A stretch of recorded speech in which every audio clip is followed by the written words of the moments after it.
சிறகடிக்க ஆசை சரியில்ல. அடுத்த வாரத்துக்கான எபிசோட்ல நம்ம முத்து இருந்துட்டு ரொம்பவே சந்தோஷமா இருக்காங்க. மீனா அப்படின்ற மாரி வந்து சொல்லிட்டுருக்காங்க. நான் அருணை பார்த்து பேசுகிறேங்க. உங்கள் நிலமைய நான் எடுத்து சொல்கிறேன். நீ என்ன தான் பேசினாலையும் அந்த போலீஸ்காரர் வந்து எதையும் பெருசாக எடுத்துக்க போகிறதே கிடையாது. அவர் பண்ணது மட்டும்தான் சரின்ற மாதிரி பேசுவார்.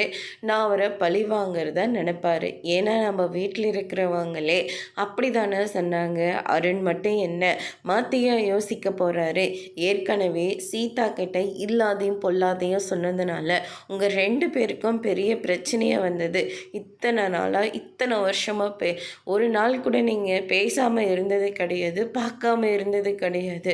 ஆனா எப்ப அந்த அருண் வந்து சீதா கழுத்துல தாலி கட்டினானோ என்ன பழி வாங்கிறத நினைச்சு உங்க ரெண்டு பேரையும் அவன் பிரிக்க பார்க்குறான் அப்படின்னு சொல்லிட்டு முத்து வந்து சொல்லிடுறாங்க. நீங்க சொல்றதும் சரிதாங்க. ஆனால் அருணாவை உயர்த்தி தானே பேசிகிட்டு இருக்கா.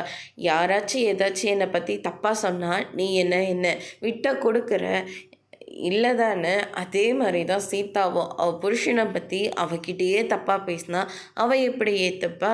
அதனால் அவள் புருஷன் மட்டும்தான் சரி அப்படின்ற மாதிரியே அவளும் நடந்துப்பா.